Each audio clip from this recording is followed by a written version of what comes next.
আচ্ছা, স্কুলের বইতে যখন আমরা গ্যাসের সূত্রগুলো পড়ি একটা প্রশ্ন কিন্তু মনে আসতেই পারে, তাই না? এই যে সব সূত্র, এগুলো কি আমাদের বাস্তব জীবনেও একদম হুবহু একইভাবে কাজ করে?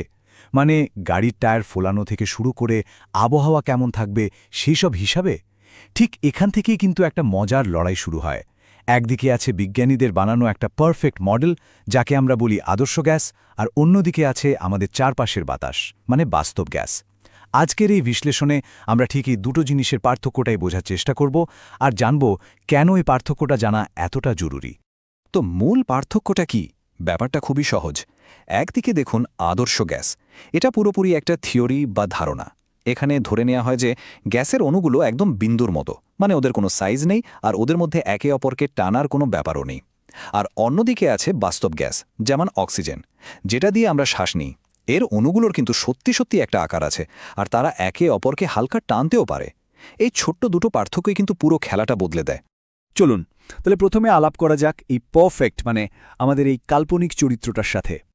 আদর্শ গ্যাসকে ভাবা যেতে পারে ক্লাসের সেই ফার্স্ট বয়ের মতো, যে টিচারের সব কথা সব নিয়ম একদম অক্ষরে অক্ষরে মেনে চলে। মানে তাপমাত্রা বা চাপ যাই হোক না কেন, ও সব সময় PV=NRT এই সমীকরণটা নিখুঁতভাবে ফলো করবে। গ্যাসের আচরণ সহজে বোঝার জন্য এটা একটা দারুণ মডেল। কিন্তু এখানে একটা বড় কিন্তু আছে। আসল কথাটা কি জানেন? বাস্তবে এই রকম পারফেক্ট কোনো গ্যাসের কোনো অস্তিত্বই নেই। এটা আসলে একটা চমৎকার সায়েন্টিফিক মডেল, যেটা আমাদের অনেক হিসাব নিকাশকে সহজ করে দেয়, কিন্তু এটা কোনো বাস্তবতা নয়। আচ্ছা, তো গেল কল্পনার কথা। এবার আসা যাক আসল খেলোয়াড়দের গল্পে, মানে সেই গ্যাসগুলো যারা আমাদের চারপাশে সত্যিই আছে। চলুন দেখি তারা কেন এই নিয়মগুলো ভাঙে। বাস্তব গ্যাস মানে ধরুন অক্সিজেন বা কার্বন ডাই অক্সাইড, এরা কেন নিয়ম থেকে সরে যায়? ব্যাপারটা বুঝতে একটা ড্যান্স ফ্লোরের কথা ভাবা যাক। আদর্শ গ্যাসের দুনিয়ায় ডান্সারদের কোনো আকার নেই, আর তারা একে অপরের পাশ দিয়ে কোনো বাধা ছাড়াই চলে যেতে পারে। কিন্তু বাস্তব গ্যাসের অণুগুলো হলো সত্যিকারের ডান্সারদের মতো, যাদের নিজেদের একটা শরীর আছে, আর তারা মাঝে মাঝে একে অপরের খুব কাছে চলে আসে বা ধাক্কাও খায়। অনেকদিন পর্যন্ত বিজ্ঞানীরাও ঠিক বুঝতে পারছিলেন না যে এই গরমিলটা কেন হচ্ছে। এরপর আসলেন বিজ্ঞানী জোহানেস ভ্যান ডার ওয়ালস। তিনিই প্রথমে রহস্যের সমাধান করলেন। তিনি গ্যাসের গতীয় তত্ত্বের দুটো বড় ভুল ধরিয়ে দিলেন, যেই ভুলগুলোর কারণেই আদর্শ আর বাস্তবের মধ্যে এই পার্থক্যটা তৈরি হয়। তো ভ্যান ডার ওয়ালস যে দুটো ত্রুটির কথা বলেছিলেন, তার প্রথমটা ছিল অণুর নিজস্ব সাইজ বা আয়তন নিয়ে। আদর্শ গ্যাসের থিওরিতে কি বলা হয়েছিল? যে অণুগুলোর কোনো আয়তনই নেই। একটু ভাবুন তো, এটা কি সম্ভব? মানে কোনো কিছুর অস্তিত্ব আছে কিন্তু তার কোনো সাইজ নেই। এটা তো অনেকটা ছায়া মানুষের মতো ব্যাপার, তাই না? বাস্তবে কিন্তু প্রত্যেকটা অণুরই খুব ছোট হলেও একটা নির্দিষ্ট আয়তন আছে। সাধারণত এই ছোট্ট আয়তনটা খুব একটা পাত্তা পায় না, কিন্তু ঝামেলাটা হয় যখন চাপ অনেক বাড়িয়ে দেয়া হয়। ব্যাপারটা এমন, ধরুন একটা বিশাল হলঘরে শখানেক লোক আছে, কেউ কাউকে খেয়ালও করবে না। কিন্তু ওই ১০০ জনকেই যদি একটা ছোট্ট লিফটের ভেতর ঢুকানো হয়, তখন কিন্তু প্রত্যেকের নিজের জায়গার ব্যাপারটা খুব বড় হয়ে দাঁড়াবে, তাই না? গ্যাসের ক্ষেত্রেও ঠিক এটাই ঘটে।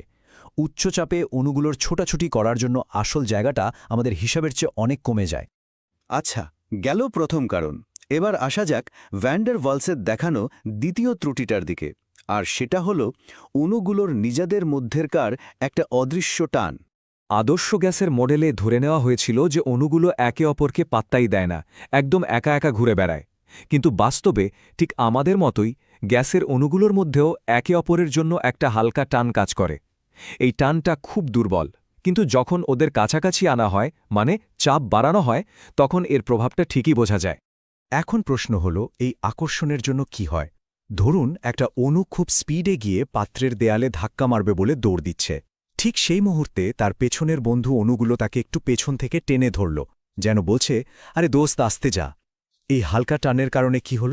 অণুটা দেয়ালে যতটা জোরে ধাক্কা মারার কথা ছিল তার চেয়ে একটু কম জোরে মারল, আর এর ফলেই বাস্তব গ্যাসের চাপটা আমাদের হিসাবের চেয়ে একটু কম হয়ে যায়। তো এতক্ষণ তো আমরা বাস্তব গ্যাসের সব ভুল বা ত্রুটি নিয়ে কথা বললাম।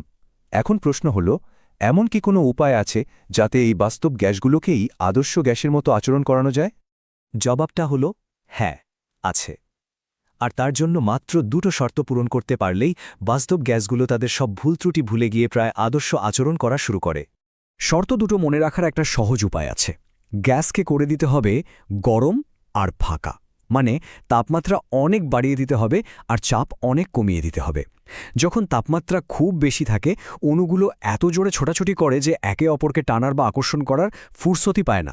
আর যখন চাপ খুব কম থাকে, তখন অণুগুলো এত দূরে দূরে থাকে যে ওদের নিজেদের সাইজ বা আকর্ষণ কোনোটাই আর ধর্তব্যের মধ্যে আসে না।